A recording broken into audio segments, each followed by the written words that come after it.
Et pour terminer notre émission Fenêtre sur l'emploi, on va parler alors de pénurie de salariés, qui est le gros sujet dans l'actualité évidemment des entreprises, avec notre invité pour réfléchir à des solutions possibles pour essayer justement de pouvoir régler cette difficulté, parce que c'est un vrai sujet dans le BTP, dans la restauration, dans la tech, presque dans tous les secteurs. On en parle avec François Chauvin. Bonjour François. Bonjour. Merci d'avoir répondu à notre invitation. Directeur général de Direct Skills. Oui. Vous avez créé cette PME en 2000, oui. Donc elle a 21 ans, donc c'est un adulte, cette entreprise. Oui. Racontez-moi un peu l'esprit et en quoi votre entreprise de tech est capable de répondre à cette pénurie d'emplois. Comment vous faites? Parce que c'est vrai que là, tout le monde est devant le poste et pendu à vos lèvres. Écoutez, j'espère arriver à répondre à quelques questions. Donc, nous n'allons pas traiter l'intégralité de pénurie, mais nous allons aider à travers un certain nombre de sujets. Donc, Direct Skills, qu'est-ce que c'est? C'est une plateforme qui est destinée à gérer les besoins temporaires de ressources humaines, donc CDD, intérim, prestataire, freelance, etc. Sur les enjeux, 1, de trouver les bonnes personnes qualifiées, tout ce qui va avec, et 2, dans le cadre d'une gestion contractuelle qui est adaptée. Parce qu'il y a en France une réglementation sur le droit du travail qui est complexe et dans lesquelles c'est le moins qu'on puisse dire. On peut facilement se prendre le pied dans le tapis. Il y a tout un tas de règles à respecter qui dépendent du type de contrat. Troisième enjeu, c'est une gestion financière au carré, être facturé des bons montants par les prestataires diverses et variés. Et quatrième enjeu, c'est évidemment de faire tout ça en y passant le minimum de temps. Concrètement, ça veut dire que l'entreprise s'implémente sur votre logiciel et va pouvoir aller chercher quoi? Un vivier de collaborateurs? Comment ça se passe, cette mise en relation entre l'offre et la demande? Alors, l'entreprise va pouvoir définir quels sont ses postes, ses besoins génériques. Deuxièmement, va pouvoir consulter des agences de travail temporaire, des ESN ou des différents viviers, puis gérer son circuit de recrutement, puis gérer sa contractualisation et la facturation. Et tout ça dans un cadre structuré et sécurisant d'un point de vue juridique et financier.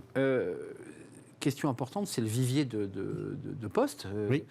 Job board, tous les sites sont pris. Comment on mouline, je dirais, pour trouver la perle rare ou le collaborateur qui va bien, tant sur le plan géographique que sur le plan des compétences?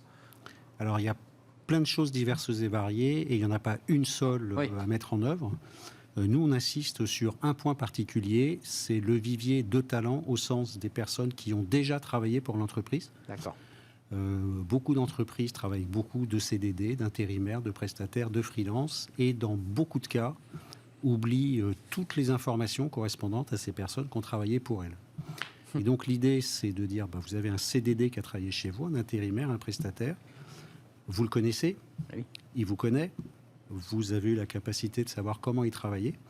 Donc l'idée, c'est de mettre en place un circuit vertueux où à la fin de chaque mission, c'est du recyclage en fait. C'est un peu écologique cette méthode. On peut dire ça comme ça, c'est du recyclage écologique, tout à fait.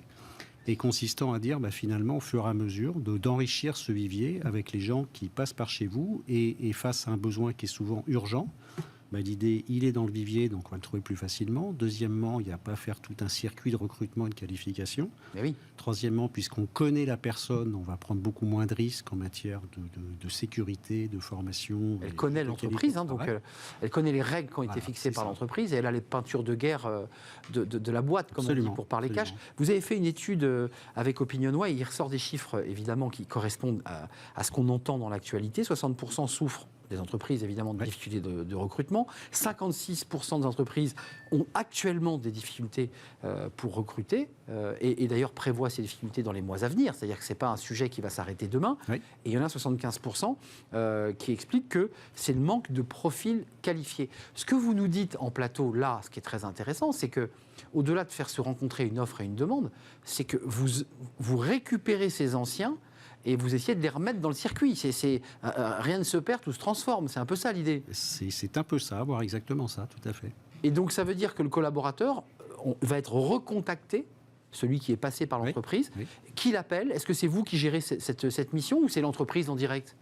L'entreprise va faire... Donc nous, on est une plateforme logicielle, donc on ne fait pas les services, mais on va donner les moyens à l'entreprise de faciliter cette recherche Donc, cette mise en compte. Votre plateforme, je leur dis, Direct Skills, oui. c'est de la tech.